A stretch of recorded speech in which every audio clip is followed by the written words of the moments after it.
There's now a stink to high heaven from this expenses scandal up in Canberra, with even wilder examples of politicians spending your money on themselves.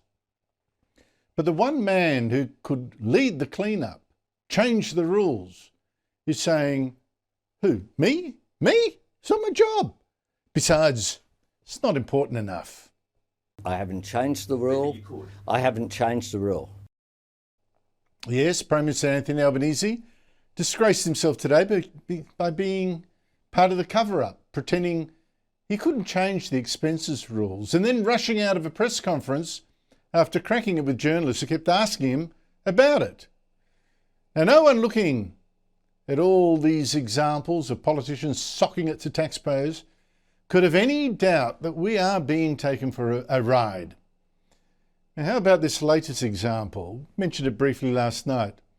Green Senator Sarah Hanson-Young, using her family reunion travel entitlement to fly husband Ben Oakwist, a professional lobbyist, from and to Canberra 78 times in 3 years. 78 times, costing us $50,000.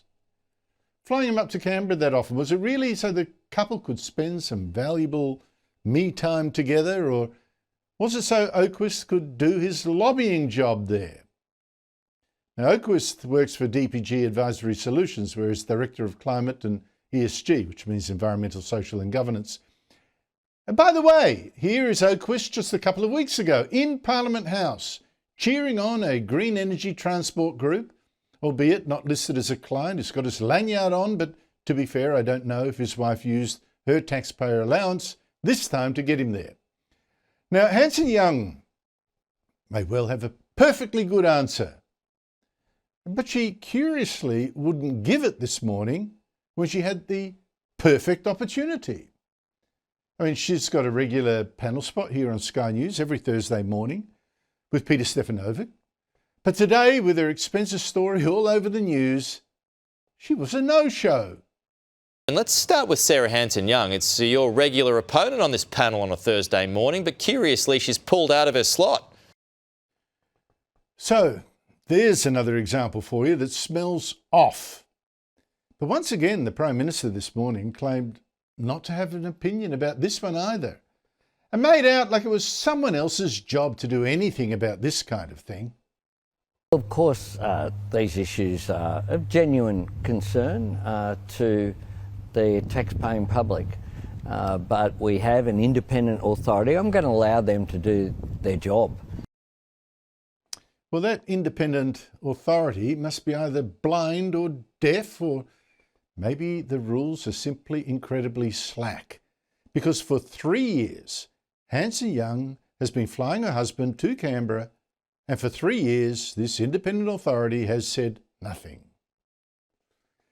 And if the problem is the rules, then guess who could change them, or should change them, could lead the charge to change them? Well, let me introduce you to that very person. It is this guy, the Prime Minister himself. He could drive through changes like he says Scott Morrison did before him. So why is he refusing to? Is this his I don't hold the hose moment? Does he defend this stuff?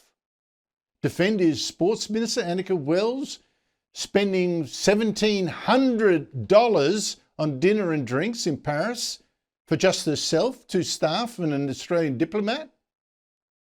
Like Wells also flying her husband to 3 AFL Grand Finals, 2 Boxing Day tests and a weekend in the snow, plus other events. Or like Wells making a chauffeur wait with a meter running for up to 10 hours while she's at the tennis. Or Wells flying herself to a friend's birthday party. All of it on the taxpayer's dime.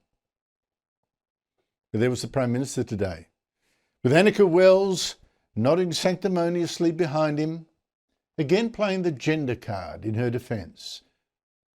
Now, if you believe Anthony Albanese, Annika Wells does need to fly to parties and keep chauffeurs waiting and fly a husband to top sporting events and splurge $1,700 at a Michelin star restaurant, because how else would we get more women into Parliament?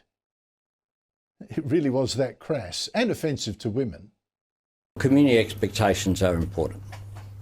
But one of the things that has, of course, occurred is that the Parliament in 2025 looks very different from the Parliament in which I was elected. For 83 years, our Parliament elected what were largely older, male, all male, every seat, Labor, Liberal, Country Party, UAP, Protectionist, every single electorate in New South Wales elected a bloke.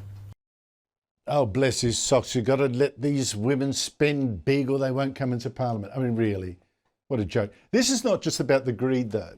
It's also about effective government. Now, this government is running out of money. And you've seen the headlines, it's demanding government departments make big savings. Well, how effective is a spending crackdown going to be when these same public servants supposedly doing it see their own minister living large on the taxpayer, treating our taxes like her ATM? Is that the standard they're supposed to follow? But by the end of today's press conference, Albanese had enough of these sorts of questions and, like I say, he cracked it. Why were these journalists asking him about politicians living large at taxpayers' expense instead of asking him about his great triumph this week, kicking kids off social media, with the help of that same Communications Minister Annika Wells behind him, still nodding away. And with that complaint made, the two of them were off.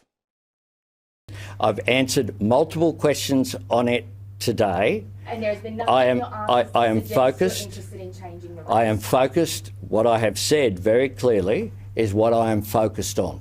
I'm focused on one of the biggest reforms. When you look back and, you'll be able to write a book maybe on, the period of the Labor government. When you look back and you look at what are the 5 biggest things that we did, I tell you what, this will be one of them, and that's what makes me proud. Thanks very much. Sorry, Thanks. you did say that you'd come to me. So now you know, the Prime Minister is turning a blind eye to politicians spending your money on themselves. And he just wishes journalists focused on his world-beating, history-making brilliance instead. It may be your taxes, but who in this government cares?